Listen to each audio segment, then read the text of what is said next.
Hare Krishna, Namaste, Chapter 9, entitled as Raja Vidya Rajaguhyam.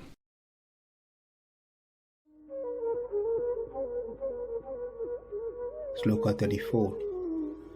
Man-manā bhava mad-bhaktaha, mad-yājī mam namaskuru, evaiṣyasi yuktvaivam, ātmānaṁ mat-parāyaṇaḥ.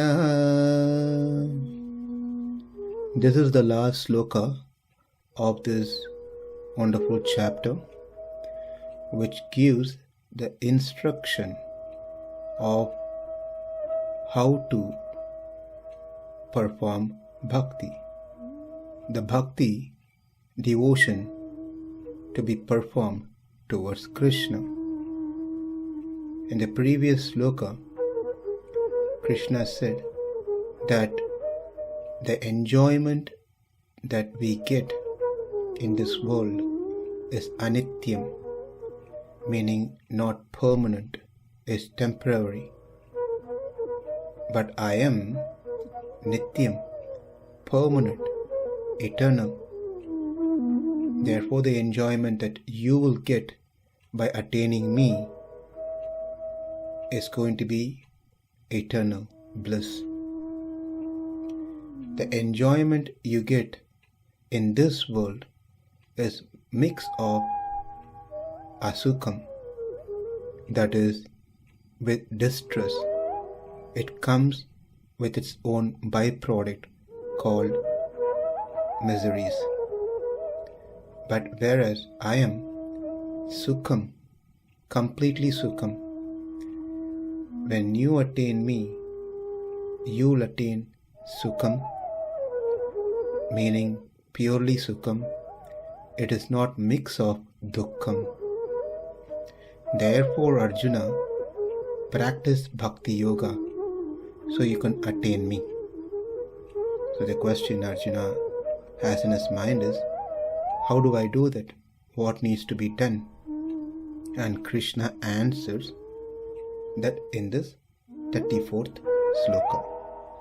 Let's see the word by word and the meaning of this sloka. Man-manā bhava, always thinking of me continuously by fixing your mind. Mad-bhakto bhava, as you fix your mind upon me, not just bluntly, but with love.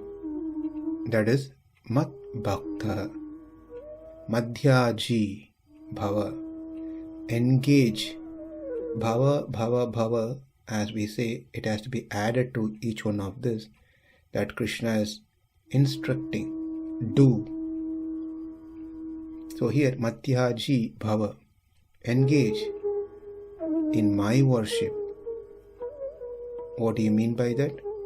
By offering, joyfully by offering all the things, flower, leaf, water, fruits, whatever you cook, everything.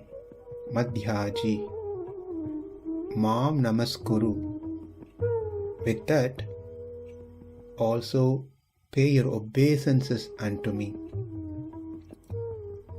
Evam, thus performing worship, obeisances, chanting, reading about me, listening about me, develop the bhakti, ātmānaṁ, yuktvaivam, concentrating yourself, your mind, and fully being absorbed in me, mat-parāyaṇaḥ, devoted yourself unto me, having me to be the only goal, nothing else. Mameva, me alone, not me and someone else too. It has to be purely me. Evaiṣyasi, you will certainly attain me, come to me. Translation: engage your mind always in thinking of me, become my devotee, offer obeisances to me, and worship me. Being completely absorbed in me, surely you will come to me. Krishna gives an assurance here. But at the same time, he is giving certain criteria, certain things that needs to be done. So let's understand each of this. But before we go into the details of each of the items that's been mentioned here, something to be noted in this sloka is quite interesting, where Krishna says, man-manā bhava, mad-bhakto, mad-yājī, namaskuru, man-parāyaṇaḥ, evaiṣyasi yuktvaivam. So you can see several, for each and every thing that is mentioned here, he is saying unto me, to me, mam, mat. Rather, we might think the best way of usage of the sentences would be to say, fix your mind, be a devotee, engage in worship, pay your obeisances, be completely absorbed, set a goal unto me as me. The me can be used, could have been used one time at the end. Rather, Krishna is using for each and every item that he has mentioned, specifically saying unto me. That is because to emphasize how special that Krishna is, where the mind has to be focused towards him, one has to be devoted to him, one has to worship him, one has to pay his obeisances unto him, one has to be absorbed in his thoughts towards him, and one has to keep Krishna as a goal in his life. Why? Because of certain reasons. So that is what we are going to see on these each items, or the practices that Krishna is instructing in the path of bhakti.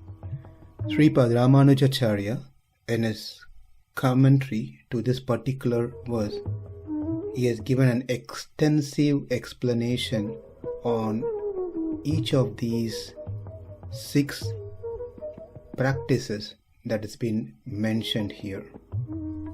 man-manā bhava mai sarveshware nikhila-heya pratyanika kalyanaikatane sarvajña satya sankalpe nikhila jagadeka karane parasmin brahmane purushottame pundarika dhala amalaktekshane swacha nila jimota samkase yugapada utita dinakara sahasra sadrisha tejasi lavanyamrita mahodhav udhara pīvara chaturbahu adyujjvala pītāmare amala kirita makara kundala hara keyura katakadi bhushita apara karunya saushilya saundarya madhurya gambhirya audarya vatsalya jaladho analochita visheshesha lokasaranya sarva swamini tailataravad avichedana niveshta mana bhava.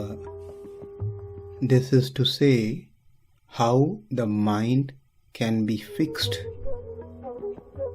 on Krishna, contemplating on Krishna's supremacy, contemplating, meditating upon how pleasing he is, contemplating and meditating upon his beautiful form, and then contemplating, meditating upon his ornaments, his garments. So let's spend some time in our next session to understand more about what has been mentioned here, so we can understand them and try to meditate upon those things that mentioned here to fix our mind upon Krishna. man-manā bhava mad-bhakto mad-yājī mam namaskuru evaiṣyasi yuktvaivam ātmānaṁ mat-parāyaṇaḥ. Namaste. Hare Krishna.